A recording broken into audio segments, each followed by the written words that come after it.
é liderança? Liderar é influenciar pessoas a caminharem juntas em direção a um propósito, despertando o melhor de cada uma para que o resultado final revele valor e crescimento. Amém? Eu vou repetir a definição de liderança. Liderar é influenciar pessoas a caminharem juntas em direção a um propósito, despertando o melhor de cada uma para que o resultado final revele valor e crescimento. Amém? Agora eu preciso do vídeo agora. Dá certo? Eu quero que vocês... O vídeo tem menos de 1 minuto, 40 segundos de vídeo. É por isso que eu preciso que você seja preciso. Tem como apagar as luzes? Para o pessoal poder ver melhor? Amém? Eu vou passar um vídeo que é bem curtinho. É coisa assim que você precisa de muita atenção para você entender.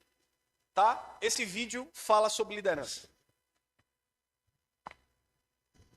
Acredito que estou achando difícil aceitar que o Senhor atribuiria formalmente a liderança de um grupo com as chaves dos reinos do céu para uma pessoa tão temperamental.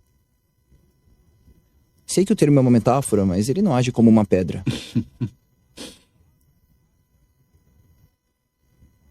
Eu faço das pessoas o que elas não são. Você sabe disso melhor do que a maioria. O Senhor, obviamente, pode escolher quem quiser, e seus caminhos muitas vezes são muito diferentes dos caminhos dos outros, mas, mestre, devo confessar, isso dói. Coloca novamente, por favor.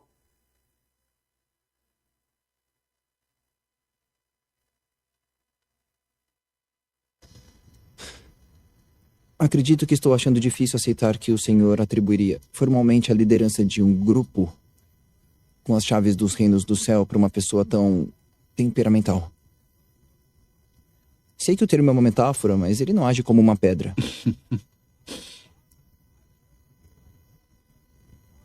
Eu faço das pessoas o que elas não são. Você sabe disso melhor do que a maioria. O Senhor, obviamente, pode escolher quem quiser, e seus caminhos muitas vezes são muito diferentes dos caminhos dos outros, mas, mestre, devo confessar, isso dói.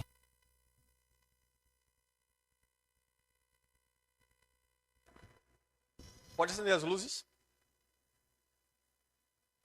Alguém entendeu? Isso aqui é um diálogo de Jesus com Mateus, de The Chosen, né? Ele estava nesse diálogo e é interessante uma coisa. Mateus, ele estava questionando acerca do que Jesus falou para Pedro. Lembra quando Jesus disse assim, tu és pedra? E Mateus estava questionando assim, eu sei que é uma metáfora porque ele não se comporta como uma pedra. E ele diz o seguinte, ele disse assim, por que o Senhor deu as chaves dos céus a alguém tão temperamental? Falando acerca de Pedro, porque Pedro era impulsivo, inconsequente. Por que o Senhor deu as chaves do céu para alguém tão temperamental? Eu achei bacana, talvez esse diálogo não seja 100% bíblico, não está na Bíblia esse diálogo. Mas foi algo que um enredo ali, a direção da série colocou, que eu achei bem interessante para passar um pouquinho sobre o aspecto de liderança. Preste atenção, olha a palavra que o ator aqui que interpreta Jesus, olha a palavra que ele diz. Ele diz assim, eu faço das pessoas o que elas não são. E mesmo que essa palavra de Jesus não esteja na Bíblia, esse diálogo não esteja especificamente na Bíblia, isso não deixa de ser uma verdade.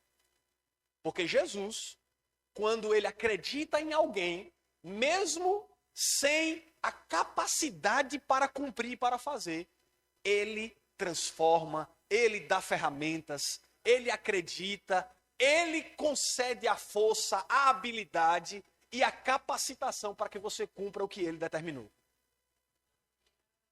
Ou seja, talvez na ótica de Mateus, Pedro seria incapaz de fluir naquilo que Jesus estabeleceu. Mas quando Jesus entra na vida de alguém, um pescador iletrado vira um mestre da palavra. Amém? Então, dentro dessa perspectiva, o que é liderar? Se não é tornar os outros melhores do que você. alguém que chega perto de você e que passa um tempo caminhando do seu lado, ela evolui? Ela melhora? Ela se destaca? Ela cresce? Ela absorve conhecimento? Ou, né, eu costumo dizer que quando você está longe de alguém, você deixa saudade ou você deixa alívio? Graças a Deus que fulano não está aqui.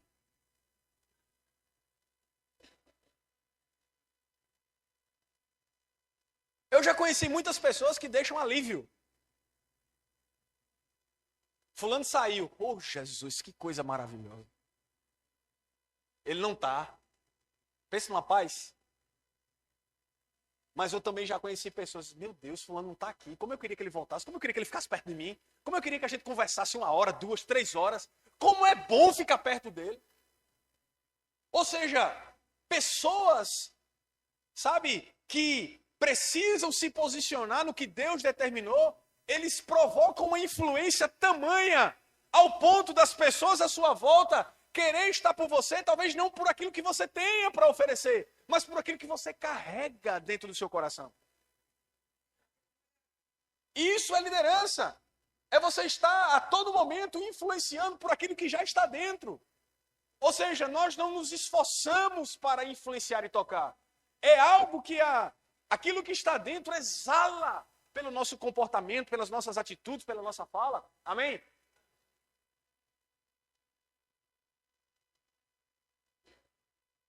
Acho que não.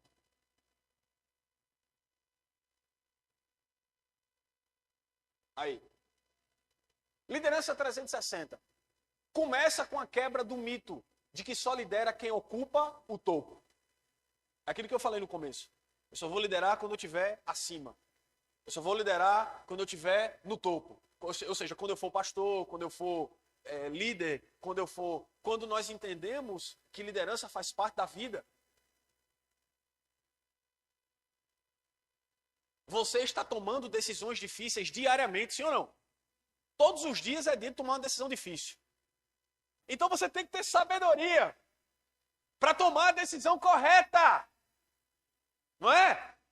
Liderança não é nada mais, nada menos também que tomar as decisões, é a tomada de decisão baseada em princípios e valores que nós carregamos. Eu, Renan, só vou tomar uma decisão na minha vida baseada em alguma coisa. Ninguém toma uma decisão baseada em nada. Você toma uma decisão na sua vida baseada em princípios e valores que você carrega, seja eles bons ou não. Mas você toma uma decisão baseada no que você entende que é o certo. E esse entendimento, essa mentalidade do que talvez supostamente seja o certo, é aquilo que você carrega dentro de você. São seus princípios e valores. É por isso que eu digo que uma mentalidade errada vai promover um comportamento errado. Então, o conhecimento é a chave. Tudo que nós estamos falando aqui é conhecimento. Para que você consiga tomar a melhor decisão para a sua vida. E isso é liderança. Saber como criar os seus filhos, isso é liderança. Saber como, sabe, você vai se portar diante do seu dinheiro, isso é liderança. Saber como é que você gasta o seu salário, isso é liderança. Saber como é que você trata a sua esposa, seu marido, isso é liderança. Saber a hora de ficar calada, saber a hora de falar, saber a hora de se conduzir, isso é liderança. A gente está vivendo uma crise de liderança. Eu vou expor o problema para você agora, que o problema é grave. É mais grave do que você pensa. Mais de 90% dos pastores relatam já ter enfrentado burnout em algum nível. De 40% a 45% afirmam que já consideram deixar o ministério. Quando eu digo pastor, pode colocar liderança no lugar do pastor, tá? Altos índices de solidão, estresse emocional e sobrecarga espiritual. 55% dos líderes organizacionais relatam estresse elevado. 30% dos liderados percebem que seus líderes estão próximos do esgotamento. 79% dos pastores afirmam que as igrejas não estão cumprindo bem o papel de formar a próxima geração de líderes. 54% dizem que sua igreja não prioriza o treinamento intencional de novos líderes. Será que o pessoal está se preocupando com liderança e com legado? Por isso que, sempre quando eu me apresento, eu digo, eu me chamo Renan, eu sou um líder geracional. O que é um líder geracional? É um líder que toca gerações. Irmão, deixa eu dizer uma coisa para você. O que eu estou fazendo, eu não comecei e não vai terminar em mim. Você pode repetir comigo isso? Diga assim, o que eu estou fazendo não começou em mim e não vai terminar em mim. A Bíblia diz que Deus é Deus de Abraão, de Isaac e de Jacó. Ou seja, irmãos, fique tranquilo. O que você está inserido não começou contigo. Muita gente boa já passou aí no caminho. E já vai passar. Porque não vai terminar em nós. Amém ou não? Antes de Jesus, a liderança no mundo antigo, nas civilizações antigas, isso é importante, tá um dado histórico aqui, era construído sob domínio, força e centralização de poder. Faraós governavam como deuses. Existiam até não sei se você já assistiu filmes antigos, que os faraós eles não podiam nem ser olhados nos olhos.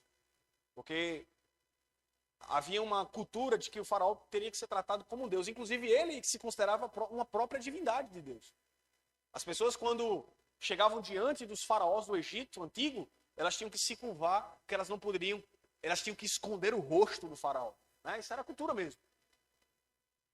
Sustentando seus reinos por meio de opressão e de trabalho forçado. Reis do Oriente Antigo exerciam autoridades absolutas, tratando o povo como recurso do Estado. No Império Romano, Césares institucionalizaram o culto ao líder, mantendo a ordem pela violência e pelo medo. Até grandes nomes como Alexandre o Grande, embora brilhantes estrategistas de guerra, edificaram impérios que não sobreviveram a si mesmos, pois governavam pela espada e não pela transformação do coração humano. Ou seja, existia um tipo de liderança que era usada nos tempos antigos, né? Alexandre o Grande, os imperadores de Roma, os faraós antigos, todos eles governavam, né? O Império Medo-Persa, o Império Sírio, o Império Babilônico, com Nabucodonosor, com o rei Dário, né? Todos eles reinaram sobre a liderança pela força. Ou seja, qual era a estratégia dos homens? Sitiar uma cidade, enfraquecer a cultura daquela cidade e implementar a cultura deles sobre aquela cidade, imposta pela guerra e pela opressão. Amém? Só que aí, isso aqui é só algumas figuras para você entender quem era, né? Quem eu estou falando. Ramsés, Nabucodonosor II, Hammurabi, Alexandre o Grande, Júlio César, Augusto, Nero, Ciro, né? Até reis de Israel, eu coloquei aqui, Saul e Salomão. Foram homens que governaram pela força da espada, em muitos aspectos. Por mais que Salomão tenha vivido tempos de paz, mas não foi sempre assim. Salomão perdeu o reino por causa de influências de outras nações. Estão comigo? E pela incompetência do seu filho Roboão, quando você vai entender um pouquinho a história, Saul governou durante alguns anos, depois veio Davi unificando as tribos de Israel, depois veio Salomão vivendo tempos de paz, depois aquela ânsia dele por quase 1000 mulheres e aquele sincretismo religioso fez com que o seu filho Roboão governasse e o reino de Israel fosse dividido. No império de Roboão, né, no reinado de Roboão, que é o filho de Salomão, o reino de Israel foi dividido entre as tribos do sul e as tribos do norte. E aí enfraqueceu, houveram reis maus, como por exemplo Acabe, que foi um rei mau, talvez um dos piores reis que Israel já teve. Então assim, a gente vai ver uma decadência. Aí veio o quê? Veio o tempo de escassez e de domínio de outras nações. Foi aí que Israel foi dominada pela Síria, foi aí que Israel foi dominada pela Babilônia, e aí vieram grandes impérios, até chegar o grande sacro império romano. Estão comigo? Amém ou não? Vamos lá. Liderança nunca foi apenas gestão. Liderar é servir, governar é proteger, autoridade que vem da aliança com Deus. Jesus muda o paradigma. Deu glória a Deus aí?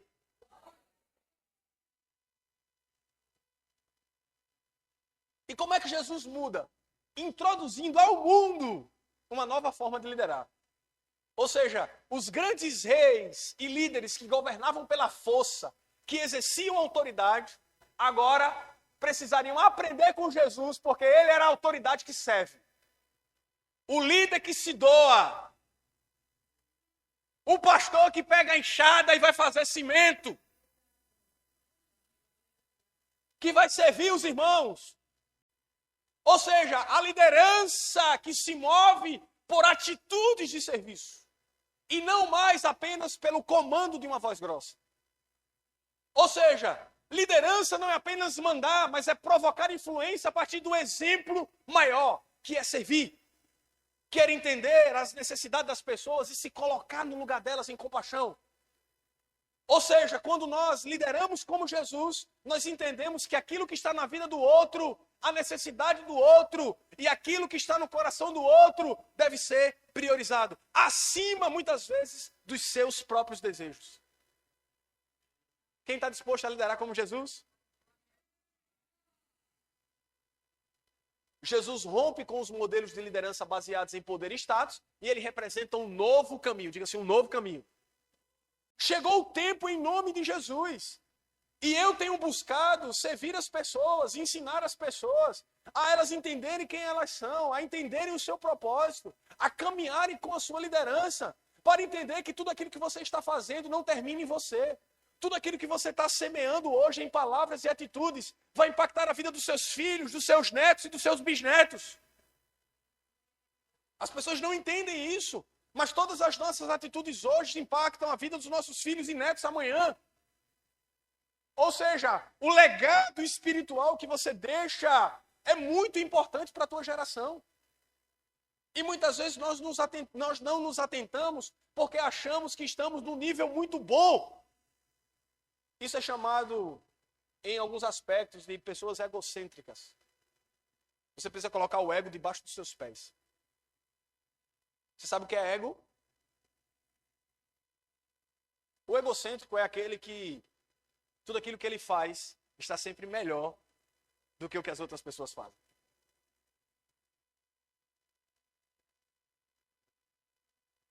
E a forma dele se sentir bem é achando, né, que ele está em um nível superior às demais pessoas.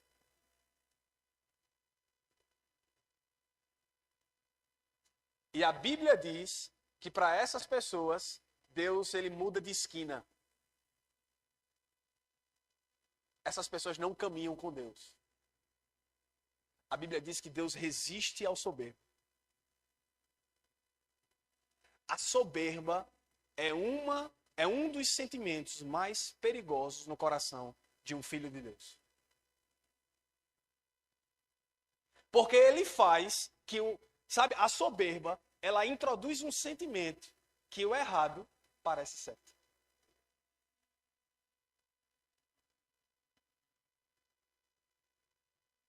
Você está em uma trajetória que você está fazendo tudo errado, mas a soberba não te permite enxergar.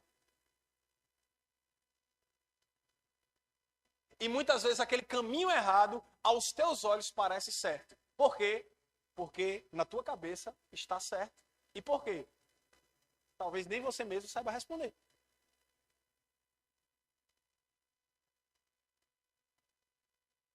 E isso é um sentimento perigoso. Você está comigo?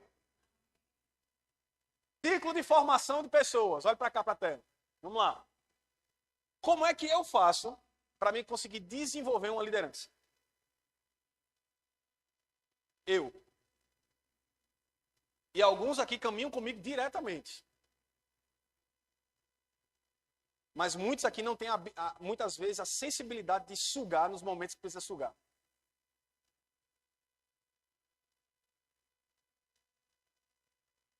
Depois a gente conversa sobre. O ciclo de formação de pessoas. Como é que a gente faz para gerar uma liderança, para começar a treinar uma pessoa? A primeira coisa, eu estou interessado em desenvolver outros líderes. Então, vamos lá. Como é que eu faço para desenvolver uma pessoa do zero? Eu nunca olho para ela com o olhar de uma pessoa comum.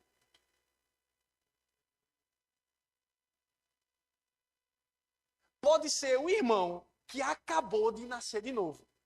Eu olho para ele e eu não enxergo ele, eu enxergo o potencial que ele carrega.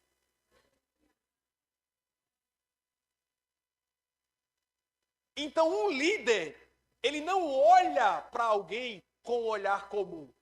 Ele olha aquilo que aquela pessoa pode se tornar.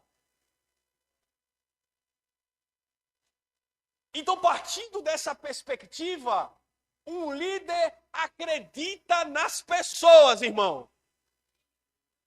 Amém ou não? Um líder acredita nas pessoas. Aí, depois desse olhar, que eu identifico as ferramentas e habilidades, mesmo que essas ferramentas estejam obscurecidas dentro dela. Amém ou não? Se eu pegar alguém, uma criança, por exemplo, que ela tem muito talento para tocar um instrumento. Se eu colocar ela no instrumento, ela não vai tocar divinamente. Mesmo tendo a habilidade. Ela precisa crescer e desenvolver aquele dom. Todo dom, ele é bruto. Todo ele. Porque senão você já nasceria sabendo. E você não nasce. Ou seja, todo dom, ele é bruto. E à medida que você vai ficando mais maduro, do lado de uma liderança eficaz, você consegue lapidar e potencializar o dom. Por isso que você precisa de um professor. Por isso que uma criança que sabe tocar um instrumento, ela precisa de um professor. Ela precisa de alguém que a lidere, que a conduza, que a desenvolva, que mostre os caminhos corretos. Ou seja, do lado de alguém que lidera, eu vou crescer 10%. Sozinho eu cresço 0,0001. Ou seja, se eu estou do lado de uma liderança, eu entendo o valor que isso tem. Principalmente quando esse líder lidera como Jesus. Você está comigo? Então esse processo é muito, muito maravilhoso. Então, depois que eu me comunico de forma clara e eu consigo passar a visão, transmitir o conhecimento, que é o processo do treino. Eu criei um método, eu não vou falar sobre ele agora porque ele cabe em uma outra palestra, que é o método CTR. O método CTR, a gente consegue pegar uma pessoa, transmitir o conhecimento, treinar, supervisionar e depois a gente consegue extrair os frutos. E os frutos são visíveis.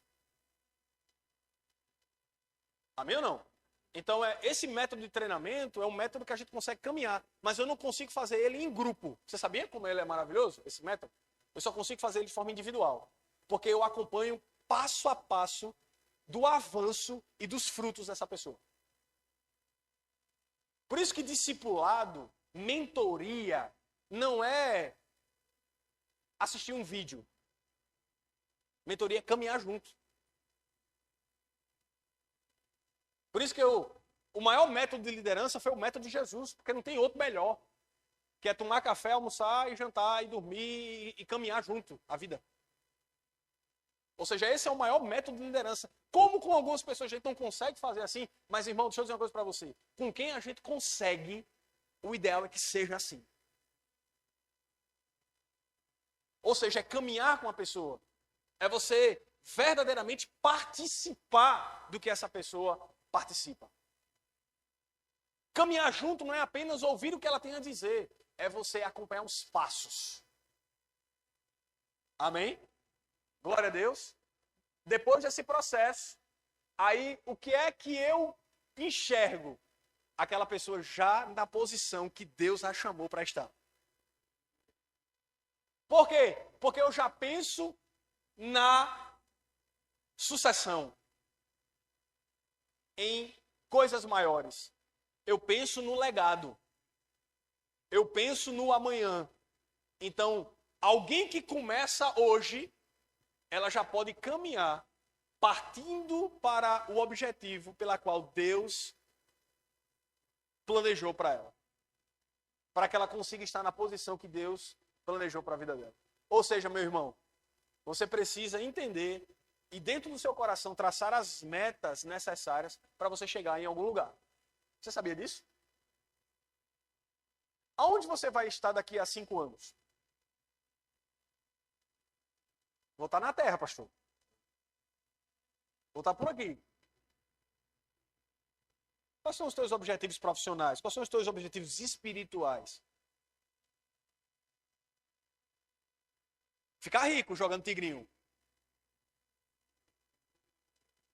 Diga misericórdia, né? Você pensa em sucessão? Quem aqui já pensou?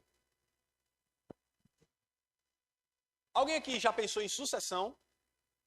Se você não pensou ainda, está na hora de crescer sua mentalidade. A não ser que você viva para sempre.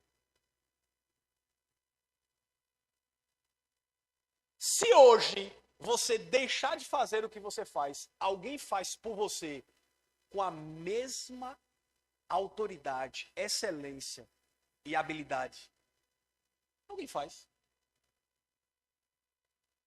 Não faz, tem alguma coisa errada.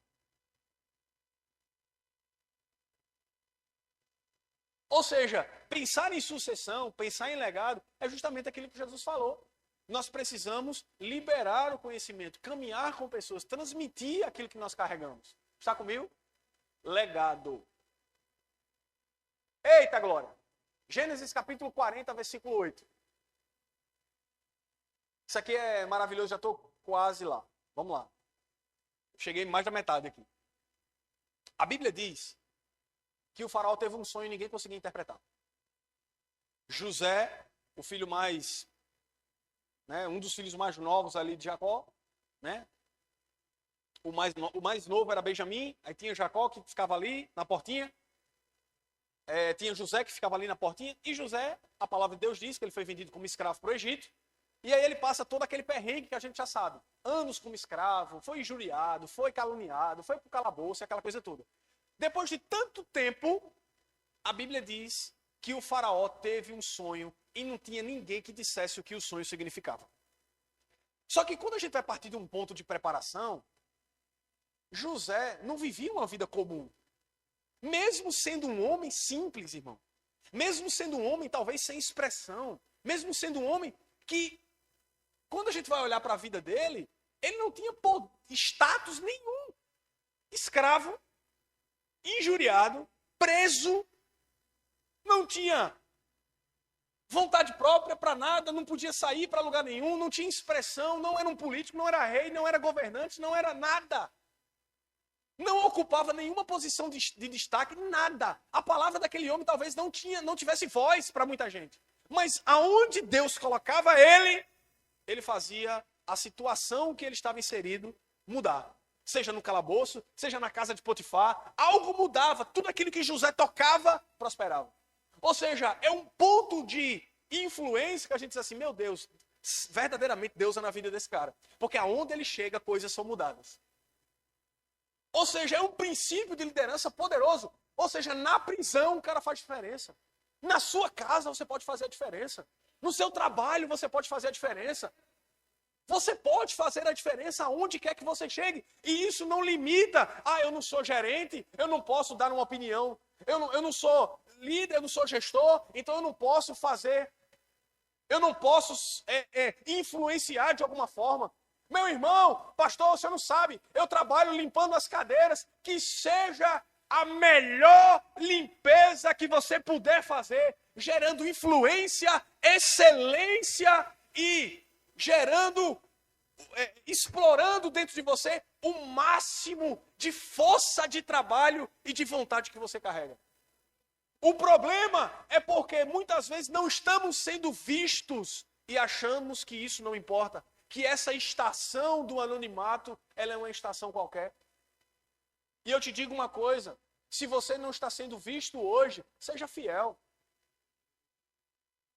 Seja fiel. O tempo onde nós estamos sendo treinados não é um tempo de desperdício, irmãos. Se alegre quando alguém cobra você, quando você está exposto a um treinamento, quando você está dentro, sabe, do quartel-general, recebendo instrução. Tem pessoas que ficam chateadas porque estão em sala de aula, querem dar aula, mas não está no tempo ainda, abençoado. Pessoas que ficam chateadas porque não estão sendo ainda talvez relevantes visivelmente.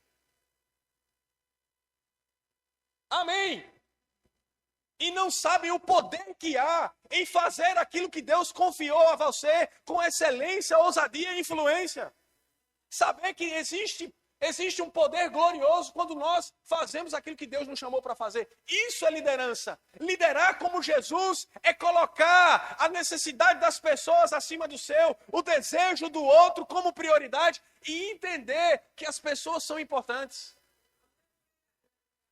Amém? E que o tempo de relevância visível vai chegar na sua vida. E se não chegou, espera um pouco. Aí vamos lá. Ao interpretar o sonho do faraó, José revela não apenas o que aconteceria, mas como a nação deveria se organizar. Deus não é pego de surpresa. E alguém que se posiciona nele também não é pego de surpresa. Quando José começa a interpretar o sonho do faraó, Deus não dá apenas a interpretação, Deus dá a solução para o problema. Coloca um homem que vá adiante de você nas terras do Egito para governar, e não só para isso. Eu tenho uma estratégia da logística durante os tempos de fartura. Eu vou explicar um pouquinho sobre o que é isso. Olha só. José apresenta um plano administrativo e logístico, mostrando que a sabedoria dada por Deus também se manifesta na gestão e no planejamento. Alguém aqui trabalha com logística? Não? Qual é o sonho do faraó? Vaca gorda, vaca magra, 7 espigas gordas, 7 espigas raquíticas. O que é que acontece? As 7 vacas gordas comem, as 7 vacas magras comem as vacas gordas, as 7 espigas raquíticas devoram as espigas boas. O que é que acontece? Qual é a representação e a interpretação dos sonhos? 7 anos de prosperidade, 7 anos de escassez. Aí o que é que José faz? Durante os 7 anos de escassez, ou melhor, durante os 7 anos de fartura, que virá primeiro, 1/5 do que é produzido deverá ser guardado. Vou dizer de novo. 1/5 do que é produzido deverá ser guardado. Sabe qual é muitas vezes o nosso problema? Pensamos no problema. Pensamos na solução de alguma coisa quando o problema já está instalado.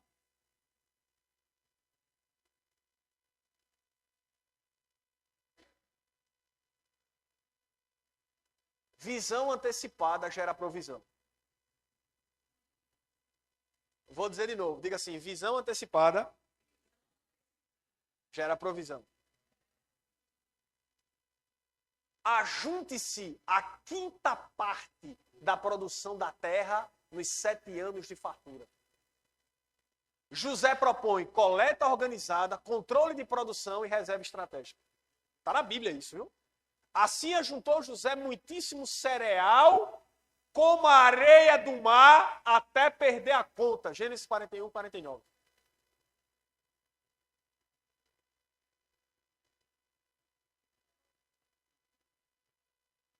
Eu costumo dizer que logística está na Bíblia, né? Liderança estratégica está na Bíblia, irmão. Glória a Deus por isso. O propósito se expressa em ordem, disciplina e responsabilidade. Deus usa José para estruturar um sistema de abastecimento. O cereal era depositado nas cidades e em cada cidade o cereal dos campos ao redor. Você tem noção do que é isso? Do que é o cara receber de Deus a interpretação, ser guiado por Deus para ir à frente na solução, arrumar a estratégia de como iria acontecer, a forma que iria acontecer, a demanda de cada cidade, a estrutura de distribuição dos grãos.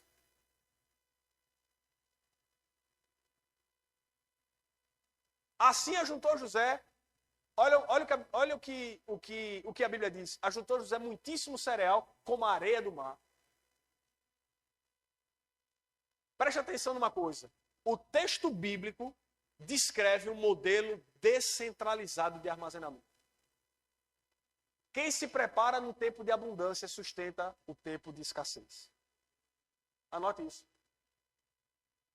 Quem se prepara no tempo de abundância sustenta no tempo de escassez. Quem tem azeite de reserva aí? Se não tiver, acontece o quê? A porta na sua cara diz assim, eu nem conheço vocês. Foi assim ou não com as 5 virgens imprudentes, tolas? Porque não tiveram abastecimento de reserva, porque não tiveram mais azeite, o que aconteceu? Foram desprezadas. É ou não? O negócio é sério ou não? Sobreveio a fome toda a terra. A palavra se cumpriu ou não se cumpriu? Porém, em toda a terra do Egito havia pão. Vocês não se alegram com isso, não? Por causa da tua fidelidade, por causa da tua estratégia, por causa da tua sabedoria, daquilo que Deus vai colocar na sua vida, talvez todo o teu povo não vai padecer diante desse tempo de escassez, porque Deus está colocando estratégia, sabedoria na tua vida, porque Deus te levantou para liderar nesse tempo, e porque Deus te levantou para liderar nesse tempo, pessoas serão tocadas, porque é no tempo de escassez que um líder se revela. É no tempo de escassez, porque o faraó podia muito bem governar. Sim ou não? Não! Ele precisava de um homem de Deus para governar. É por isso que nós estamos vivendo a desgraça desse mundo. Esse mundo está perdido, irmãos, porque falta homens de Deus que liderem, que governem a sua casa. Por isso que as famílias estão destruídas, porque falta liderança, falta governo. Falta sabedoria de Deus, falta sabedoria da parte de Deus, muitas vezes. Nos isentamos de trazer uma responsabilidade que é nossa. É nossa essa responsabilidade. E por causa da fidelidade de José, nem o Egito passou fome e ainda outras partes do mundo foram abençoadas através do Egito.